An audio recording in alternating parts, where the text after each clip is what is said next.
La place de Grasse aujourd'hui est essentielle, comme elle a toujours été. Grasse aujourd'hui attire de plus en plus de talents venus de l'extérieur, ce qui est fantastique.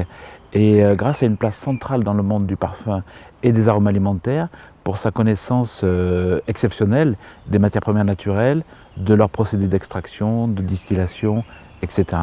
Dans l'histoire de la parfumerie, Grasse constitue la première étape qui va offrir aux parfumeurs les matériaux pour fabriquer des parfums, parce que la ville se constitue autour de ça, c'est-à-dire la distillation, l'extraction, la fabrication de matières premières pour la parfumerie.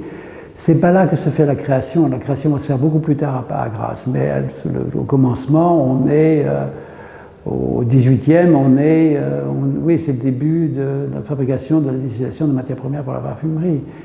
Donc ils avaient une bonne connaissance des matières premières, ils se sont dit, Paris fabrique des parfums, nous aussi on peut faire des parfums, et donc l'industrie grassoise va se développer sur la création de parfums. Grasse a une place prépondérante dans la parfumerie et par-delà dans les parfums, forcément. Les Grassois étaient parmi les premiers à traiter des fleurs, des plantes aromatiques et des fleurs. Donc les traiter, c'est-à-dire les transformer en produits odorants que l'on pouvait mélanger et pour pouvoir faire des parfums. Donc cette technique ou ces techniques qu'ils ont su développer depuis très longtemps, petit à petit, bien évidemment, ils les ont améliorées et maintenant ils possèdent un savoir-faire qui n'existe, pour le coup, qui n'existe nulle part ailleurs. La parfumerie telle que nous la connaissons aujourd'hui est née au XXe siècle. Donc il y a eu plusieurs phases, notamment la massification, c'est-à-dire la distribution qui était très limitée auparavant, qui est aujourd'hui mondiale. Par réaction, il y a eu une parfumerie alternative qui est beaucoup moins distribuée, qui a beaucoup de succès aujourd'hui. On peut penser qu'à l'avenir, c'est une des voies royales pour le parfum. Au début du XXe siècle, et à peu près jusque dans les années 50-55, il y a eu cette relation très proche entre les parfumeurs qui venaient faire leur marché ici et qui remportaient les produits, quoi. Après, il y a eu un développement sur les maisons de couture qui ont décidé de lancer des parfums. Ce besoin de retour aux sources, ce besoin de retour aux origines de la parfumerie fait qu'aujourd'hui, des parfumeries s'installent à Grasse, voulant bien montrer que le naturel, l'origine de la parfumerie, elle est là.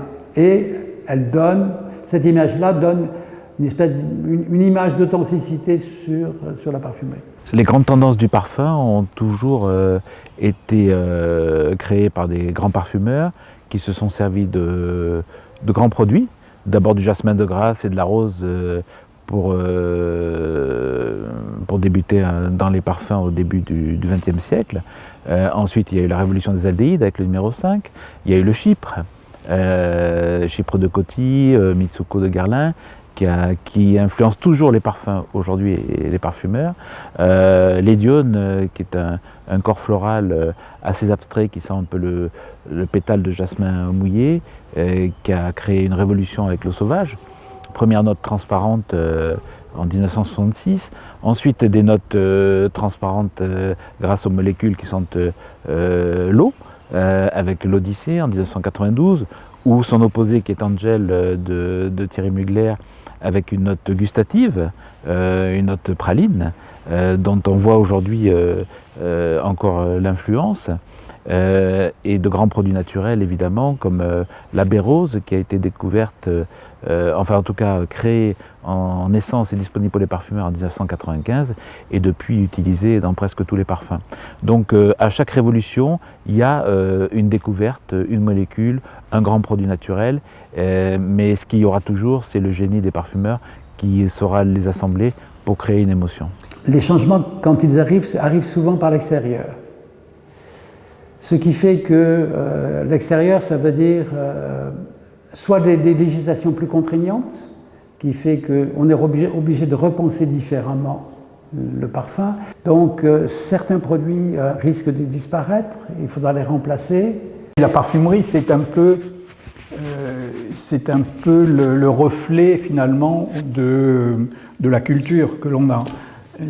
Et on s'aperçoit bien, pas uniquement dans les parfums d'ailleurs, on s'aperçoit bien que dans la nourriture, dans les vins par exemple aussi, il y a cette appétence pour des produits beaucoup plus sucrés. Et le parfum ne fait pas exception. Les prochains grands succès qu'il y aura seront moins gourmands qu'auparavant, mais je pense qu'il y aura toujours une petite note comme ça, quoi. Aujourd'hui, on est à la fin du courant du tout gustatif. On va vers des parfums extrêmement personnalisés, des parfums, j'allais dire, qui sentent le parfum, pas uniquement une salade de fruits. On utilise des fruits depuis toujours dans le parfum, mais le parfum n'est pas qu'un fruit. Le parfum doit sentir le parfum. Et nos clients, aujourd'hui à travers le monde, attendent ça. Donc on peut s'attendre à de merveilleuses créations qui vont venir dans les années futures. Le parfum, depuis la nuit des temps, doit évoquer une polysensorialité. C'est-à-dire qu'il est d'abord le reflet de votre personnalité. Ensuite, c'est quelque chose que vous allez partager avec les autres. Et ce signal que vous envoyez, ce n'est pas uniquement quelque chose de trop figuratif ou de fugace.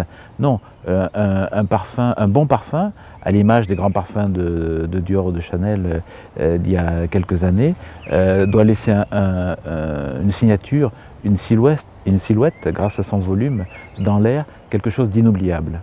Et finalement, les grands parfums qui restent de ces années-là sont des parfums inoubliables. Donc un vrai parfum, c'est ça.